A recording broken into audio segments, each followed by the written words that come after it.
മറ്റു വാർത്തകൾ നോക്കാം. ഡൽഹി ഭീകരാക്രമണം. ഇസ്ലാമിക ഭീകര സ്ഫോടക വസ്തുക്കളും ആയുധങ്ങളും സൂക്ഷിച്ച സ്ഥലത്ത് ജനം TV സംഘം ദൌജ് ഗ്രാമത്തിലെ ഫത്തേപൂർ തഗ എന്ന സ്ഥലത്താണ് ആയുധങ്ങൾ സൂക്ഷിച്ചത്. അൽ ഫലാഹ് മെഡിക്കൽ കോളേജിലെ പള്ളി ഇമാം മുഹമ്മദ് ഇസ്താഖിൻ്റെ വീടിൻ്റെ പരിസരത്ത് നിന്നും ശ്രീകാന്ത് ചേരുന്നു. ശ്രീകാന്ത് രാവിലെ തൊട്ട് പുതിയ വിവരങ്ങൾ നൽകിക്കൊണ്ടിരിക്കുകയാണ്. മാത്രമല്ല, അൽ ഫലാഹ് മെഡിക്കൽ കോളേജ് ക്യാമ്പസിൽ ജനം TV സംഘം എത്തുന്നു. ഇപ്പോൾ നോക്കൂ, സ്ഫോടക വസ്തുക്കളും ആയുധങ്ങളും സൂക്ഷിച്ച സ്ഥലത്താണ് ശ്രീകാന്ത് നിൽക്കുന്നത് എന്നാണ് തോന്നുന്നത്. വലിയൊരു പദ്ധതിയാണ് ആസൂത്രണം ചെയ്തത് ഇസ്ലാമിക ഭീകരർ. പക്ഷേ ഞാൻ നേരത്തെ ചൂണ്ടിക്കാണിച്ചതുപോലെ ഹരിയാന ATS അത് നിഷ്പ്രഭമാക്കുന്നു, അത് നിർജീവമാക്കുന്നു. അതിൽ നിന്ന് രക്ഷപ്പെട്ടു പോയ ഒരാളാണ് ചെങ്കോട്ടയിൽ സ്ഫോടനം നടത്തിയത്. മറ്റെന്തൊക്കെ വിശദാംശങ്ങൾ ആണ് ഈ ഘട്ടത്തിൽ നൽകാനുള്ളത് ശ്രീകാന്ത്?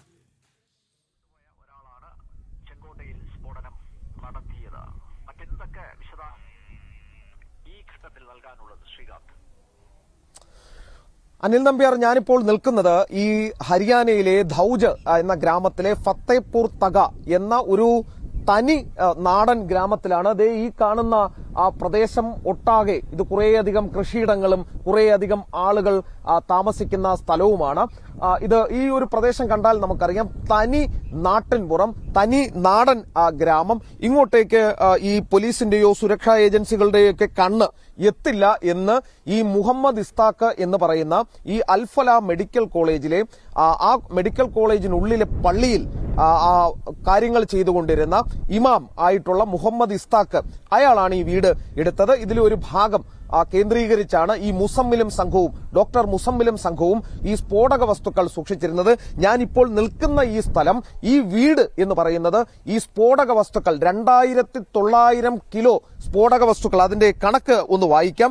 2900 കിലോഗ്രാം അമോണിയം നൈട്രേറ്റും അതോടൊപ്പം മറ്റ് തീപിടിക്കുന്ന രാസവസ്തുക്കളും അതോടൊപ്പം 3 മാഗസിനുകളുള്ള ആക്രമിക്കാൻ കഴിയുന്ന ടൈപ്പ് തോക്ക്, അത് AK-47 തോക്കുകളാണ് എന്നുള്ള വിവരം നേരത്തെ തന്നെ പുറത്തു വന്നിരുന്നു. 83 കാട്രിഡ്ജുകൾ, 8 ബുള്ളറ്റുകളുള്ള പിസ്റ്റളുകൾ, 2 ശൂന്യമായ കാട്രിഡ്ജുകൾ, 2 അധിക മാഗസിനുകൾ, സ്ഫോടക വസ്തുക്കൾ നിറച്ച 12 സ്യൂട്ട് കേസുകളും ഒരു ബക്കറ്റും, 20 ടൈമറുകൾ, 4 ബാറ്ററികൾ, റിമോട്ടുകൾ, ഒരു വാക്കി ടോക്കി സെറ്റ്. ഇത്രയും സാധനങ്ങൾ പിടിച്ചെടുത്തത് ഈ ഹരിയാനയിലെ ദൌജ് എന്ന് പറയുന്ന ഗ്രാമത്തിലെ ഈ ഫത്തേപൂർ തഗ എന്ന് പറയുന്ന സ്ഥലത്തെ ഈ ചെറിയ നാട്ടിൻപുറത്തെ ഈ ആളുകൾ, പാവപ്പെട്ട സാധാരണക്കാരായ ആളുകൾ താമസിക്കുന്ന ഈ സ്ഥലത്തെ ഈ വീട്ടിൽ നിന്നാണ് എന്നുള്ളതാണ്. ഞങ്ങളിപ്പോൾ ആ വീടിന്റെ മുകൾ നിലയിലാണ് നിൽക്കുന്നത്. ഒരൽപ്പം നമുക്ക് താഴേക്ക് പോകാം. അവിടെ ഈ സാധനങ്ങൾ ശേഖരിച്ചു വെച്ചിരുന്ന സ്ഥലം എന്ന് നമ്മൾ കരുതപ്പെടുന്ന, പോലീസ് ഇവിടെ നിന്നും സാധനങ്ങളൊക്കെ തന്നെ നീക്കി എന്നുള്ളതാണ് മനസ്സിലാകുന്നത്. ആ വീട്ടിൽ ഉള്ളിലാണ് അനിൽ നമ്പ്യാർ നമ്മളിപ്പോൾ നിൽക്കുന്നത്. ഇതാണ് ഈ പറയപ്പെടുന്ന സ്ഥലം. നേരത്തെ ഈ മുഹമ്മദ് ഇസ്താഖ് എടുത്ത, വാടകയ്ക്കെടുത്ത ഈ മുഹമ്മദ് ഇസ്താഖ് ഈ സാധനങ്ങൾ ശേഖരിച്ചു വെച്ച ഈ മുസമ്മിലിന് ഈ സ്ഫോടക വസ്തുക്കൾ ശേഖരിച്ചു വെക്കാൻ സ്ഥലം കൊടുത്ത ആ ഒരു വീടാണ് ഈ കാണുന്നത്. ഈ പ്രദേശം, ഈ സ്ഥലം കേന്ദ്രീകരിച്ചാണ് ഈ സാധനങ്ങൾ സൂക്ഷിച്ചു വെച്ചത്. ഒരു പക്ഷേ ഇതിന്റെ മുകളിൽ കുറെ കല്ലും അത്തരത്തിലുള്ള സാധനങ്ങളും മറ്റ് സാമഗ്രികളും ഒക്കെ കണ്ടു. ഇവർ ഇവിടെ എന്താണ് ചെയ്തിരുന്നത് എന്നുള്ള കാര്യം പോലീസ് ഇനി വേണം മനസ്സിലാക്കിയെടുക്കേണ്ടത്, ഒന്ന് ആലോചിക്കേണ്ടത്. ജനം TV സംഘം ഇപ്പോൾ ആക്സസ് ചെയ്യുന്നത്, ജനം TV സംഘം ഇപ്പോൾ എത്തി നിൽക്കുന്നത്, ജനം TV സംഘം ഇപ്പോൾ തുറന്നു കാട്ടുന്നത്, ഈ കേരളത്തിലെ പ്രേക്ഷകർക്ക് മുൻപാകെ തുറന്നു കാട്ടുന്നത് ചെങ്കോട്ടയിൽ ഭീകരാക്രമണം നടത്തി നിരപരാധികളായ 9 പേരെ കൊലപ്പെടുത്തുകയും അതോടൊപ്പം 29 പേർക്ക് പരിക്കേൽക്കുകയും ചെയ്ത സംഭവത്തിലെ ഇവർ ആസൂത്രണം നടത്തിയ, ഇവർ ലോഞ്ച് പാഡായ അൽഫല ആശുപത്രിക്ക് തൊട്ടടുത്തായുള്ള വീട്ടിലാണ്, അവർ സ്ഫോടക വസ്തുക്കൾ സൂക്ഷിച്ചു വെച്ച വീട്ടിനുള്ളിലേക്കാണ് ജനം TV സംഘം. ഈ ഫത്തേപൂർ തഗ എന്ന സ്ഥലത്തെ പ്രദേശവാസികൾ എന്താണ് പറയുന്നത്? ഈ ഇമാമിനെ കുറിച്ച് എന്താണ് അവരുടെ അഭിപ്രായം? മുഹമ്മദ് ഇസ്താഖിനെ കുറിച്ച് എന്താണ് നാട്ടുകാർ പറയുന്നത്? നേരത്തെ തന്നെ ഇത്തരം തീവ്രവാദ പ്രവർത്തനങ്ങളിൽ, ഭീകരവാദ പ്രവർത്തനങ്ങളിൽ ഏർപ്പെട്ടു വന്നിരുന്ന ഒരു വ്യക്തിയാണോ ഇയാൾ?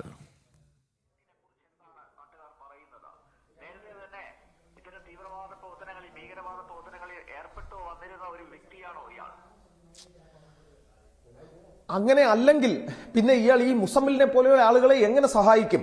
ഈ മുസമ്മിലിനെ പോലെയുള്ള ആളുകളെ ഇയാൾക്ക് എങ്ങനെ പിന്തുണയ്ക്കാൻ സാധിക്കും? ഈ ഷഹീൻ ഷാഹിദിനെ പോലെയുള്ള ജെയ്ഷെ മുഹമ്മദിന്റെ അനുയായികളെ ഇയാൾക്ക് എങ്ങനെ പിന്തുണയ്ക്കാൻ സാധിക്കും? അനിൽ നമ്പീർ, ഓരോ മുറികളും നമ്മൾ ഒന്ന് നിരീക്ഷിച്ചു പോകാം. കാരണം ഈ മുറികളിലൊക്കെ തന്നെ ഇവരുടെ പ്രവർത്തനങ്ങൾ നടത്തി എന്ന് ഒരുപക്ഷെ നമുക്ക് കരുതാം.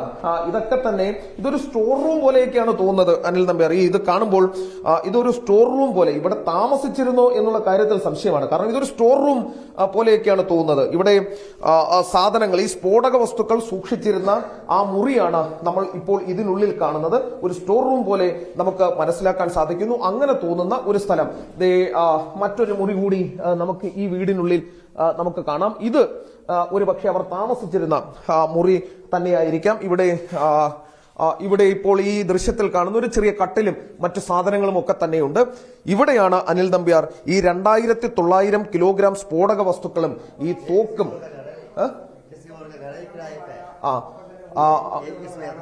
അപ്പോ ഇത്തരത്തിൽ സാധനങ്ങൾ സൂക്ഷിച്ചു വെച്ചത്, ഇത്തരത്തിൽ സാധനങ്ങൾ അതായത് ജനപദങ്ങളിൽ ആയുധങ്ങൾ സൂക്ഷിക്കുന്ന ഹമാസിന്റെ അതേ ശൈലി ആണ് ഇമാം അനുവർത്തിച്ചു പോന്നത്, അല്ലേ? മുറിയിലാണ്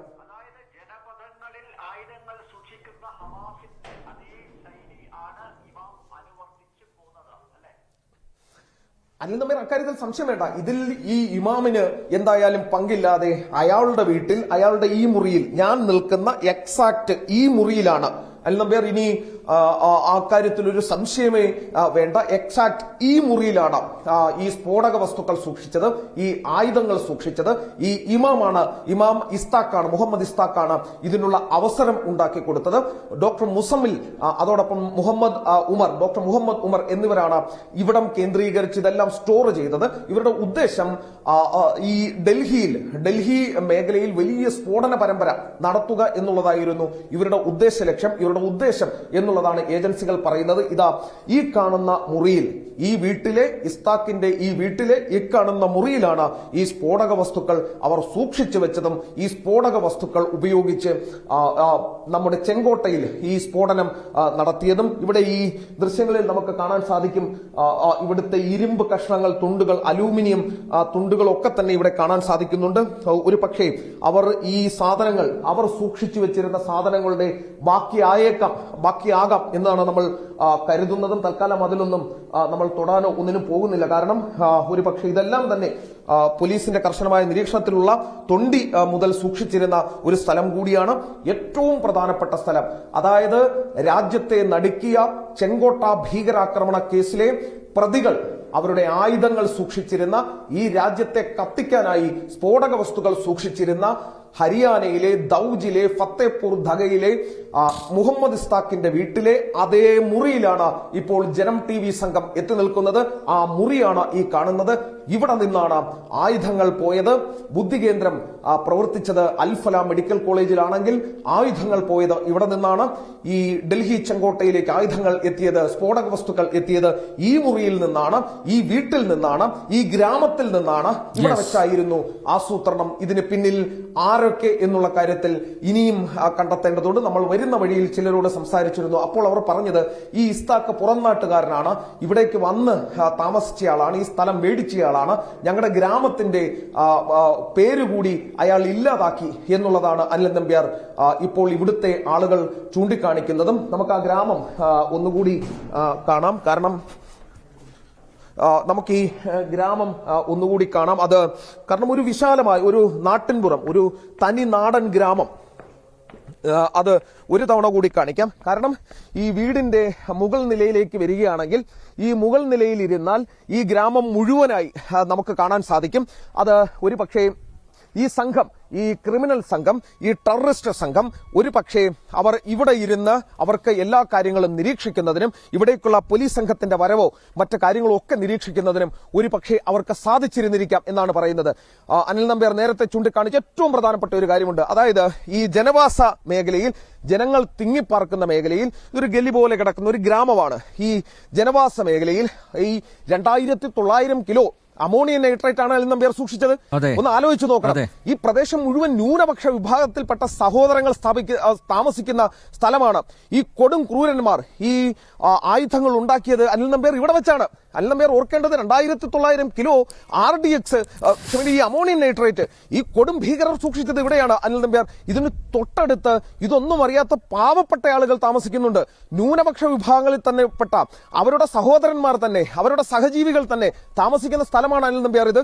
കാരണം തൊട്ടടുത്ത് സ്ത്രീകളുണ്ട്, കുട്ടികളുണ്ട്, വൃദ്ധന്മാരുണ്ട്, അങ്ങനെ നിരവധി ആളുകൾ തിങ്ങി നിറഞ്ഞ് താമസിക്കുന്ന സ്ഥലം. ഒന്നങ്ങോട്ട് നോക്കൂ, ഇതിന്റെ തൊട്ടടുത്ത് തന്നെ മറ്റു വീടുകൾ കാണാം, അതിന്റെ തൊട്ടപ്പുറത്തേക്ക് മറ്റൊരു വീട് കാണാം. ഇവിടെ എല്ലാം തന്നെ ഇത്രയധികം ആളുകളുള്ള സ്ഥലത്ത് ഈ കൊടും ഭീകരർ ഈ സ്ഫോടക വസ്തുക്കൾ സൂക്ഷിച്ചു വെച്ചു.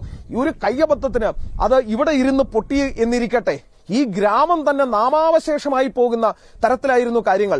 ഇവിടം അവർ തെരഞ്ഞെടുക്കാൻ സാധ്യത അത് ഹമാസിന്റെ അതേ, അനിൽ നമ്പ്യാർ പറഞ്ഞതുപോലെ ഹമാസിന്റെ അതേ തന്ത്രം, അതായത് ഈ നാട്ടിൻപുറങ്ങളിൽ അല്ലെങ്കിൽ ജനവാസ മേഖലകളിൽ സുരക്ഷാ ഏജൻസികളുടെ കണ്ണെത്താത്ത സ്ഥലത്ത് സകല സൗകര്യങ്ങളും ഒരുക്കിയെടുത്ത് ഈ പ്രദേശം മറയാക്കി അവർ ഈ ഗ്രാമത്തിന്റെ സുരക്ഷിത താവളത്തിൽ ഇരുന്ന് അവർ ഈ രാജ്യത്തെ കത്തിക്കാൻ 1.25 മണിക്കൂർ യാത്രയ്ക്കപ്പുറമുള്ള ഡൽഹി മഹാനഗരത്തെ രാജ്യ തലസ്ഥാനത്തെ കത്തിക്കാൻ പദ്ധതിയിടുകയായിരുന്നു എന്നുള്ളത് ഇവരെ മനുഷ്യരായി കാണാൻ സാധിക്കില്ല നമുക്ക്. കാരണം മൃഗങ്ങളെക്കാൾ കഷ്ടമാണ് എന്നുള്ളതാണ്. കാരണം അവർക്ക് നമ്മുടെ ഈ നാട്ടിലെ മുസ്ലിം സഹോദരങ്ങൾ പോലും മനസ്സിലാക്കേണ്ടത് ഇവിടം മുഴുവൻ താമസിക്കുന്നത് മുസ്ലിം സഹോദരങ്ങളാണ്. കാരണം അവർക്ക് ധാരാളം ആളുകൾ ഈ ഒരു മേഖല മുഴുവൻ ന്യൂനപക്ഷ വിഭാഗങ്ങളിൽപ്പെട്ട ആളുകളാണ്. ഇവർ താമസിക്കുന്ന അടുത്തടുത്താണ് വീടുകൾ. അതൊന്നുകൂടി കാണിക്കുണ്ണി. ഈ വീടുകളുടെ ഒരു കൺസ്ട്രക്ഷൻ നമ്മൾ നോക്കിയാൽ അടുത്തടുത്തായി ഇങ്ങനെ വീടുകൾ അടുക്കടുക്കായി നമുക്ക് കാണാം. ഇവിടെ ഇവന്മാർ ഈ ശേഖരിച്ചു വെച്ച സാധനം, ഇവന്മാർ ഇവിടെ ഉണ്ടാക്കിയ ഈ ID, ഈ സാധനം ഇവിടെ ഇരുന്ന് പൊട്ടിയെങ്കിൽ ഇവിടെ മരിച്ചു വീഴാൻ പോകുന്നത് അവരുടെ തന്നെ സമുദായത്തിൽപ്പെട്ട അവരുടെ സ്വസഹോദരങ്ങൾ തന്നെ, മനുഷ്യജീവികളായി കണ്ടാലും മതി, അവർ തന്നെയായിരിക്കും എന്നുള്ളത്. തൊട്ടടുത്ത് തന്നെ ഒരു ആരാധനാലയം കൂടിയുണ്ട്. ആ ആരാധനാലയത്തിൽ പോലും യുവമാർ നിത്യ സന്ദർശകർ കൂടിയായിരുന്നു എന്നുള്ളത് മനസ്സിലാക്കണം. ആ ആരാധനാലയത്തിൽ വരുന്നവർക്ക് പോലും അതിന് തൊട്ടടുത്ത് താമസിക്കുന്നവർക്ക് പോലും ജീവൻ അപകടത്തിലാകുമായിരുന്നു എന്ന് നോക്കണം അനിൽ നമ്പ്യാർ. എത്ര മൃഗീയമായി യുവമാർക്ക് ചിന്തിക്കാൻ സാധിക്കുന്നു എന്നുള്ളത് മനസ്സിലാക്കണം. അതായത് മതം മാത്രമായിരുന്നു ഇവർ ലക്ഷ്യമിട്ടത്. പക്ഷേ അവരെ സംബന്ധിച്ചിടത്തോളം ഒരുപക്ഷെ ഇന്ത്യയിൽ താമസിക്കുന്ന ന്യൂനപക്ഷ വിഭാഗത്തിൽപ്പെട്ടവർ, അവരുടെ തന്നെ സമുദായത്തിൽപ്പെട്ടവർ അവർക്ക് അംഗീകരിക്കാൻ കഴിയുന്നവരായിരിക്കില്ല. അല്ലെങ്കിൽ ഈ പാവപ്പെട്ടവരെ വഞ്ചിച്ചുകൊണ്ട് അവർക്കിടയിൽ ഇത്രയധികം ക്വാണ്ടിറ്റി ഈ സ്ഫോടക വസ്തുക്കൾ സൂക്ഷിച്ചു വെച്ചുകൊണ്ട് ഇവർ ഇങ്ങനെയൊരു ഗൂഢപദ്ധതി തയ്യാറാക്കുമായിരുന്നില്ല. ആ സ്ഥലത്തേക്ക് ഇപ്പോൾ ജനം TV സംഘം എത്തിയിരിക്കുന്നു, അത് തുറന്നു കാട്ടുന്നു. യെസ്, ശ്രീകാന്തിനെയും അതുപോലെ ഉണ്ണിയെയും അഭിനന്ദിക്കുകയാണ്. അതായത് ഈ ഭീകരർ താമസിച്ച ദൗജ് ഗ്രാമത്തിലെ ഫത്തേപൂർ തഗ എന്ന സ്ഥലത്ത് ഈ ഇമാമിൻ്റെ വീട്ടിൽ നിന്നാണ് എസ് ശ്രീകാന്ത് ഇപ്പോൾ റിപ്പോർട്ട് നൽകിയത്. ഇറ്റ്സ് എ ഗ്രേറ്റ് എഫേർട്ടാണ്. രണ്ടുപേരെയും ഞാൻ ഒരിക്കൽ കൂടി അഭിനന്ദിക്കുന്നു. ഡൽഹി ഭീകരാക്രമണം, ഇസ്ലാമിക ഭീകര സ്ഫോടക വസ്തുക്കളും ആയുധങ്ങളും സൂക്ഷിച്ച സ്ഥലത്ത് ജനം TV സംഘം, നേരത്തെ ശ്രീകാന്തും ഉണ്ണിയും അൽ ഫലാഹ് മെഡിക്കൽ കോളേജിൽ ആ ക്യാമ്പസിലും എത്തിയിരുന്നു ഞങ്ങളുടെ സംഘം. ഇനി കൂടുതൽ റിപ്പോർട്ടുകൾ ഫരീദാബാദിൽ നിന്ന് പ്രതീക്ഷിക്കുന്നു. ശ്രീകാന്ത്, വളരെയധികം നന്ദി.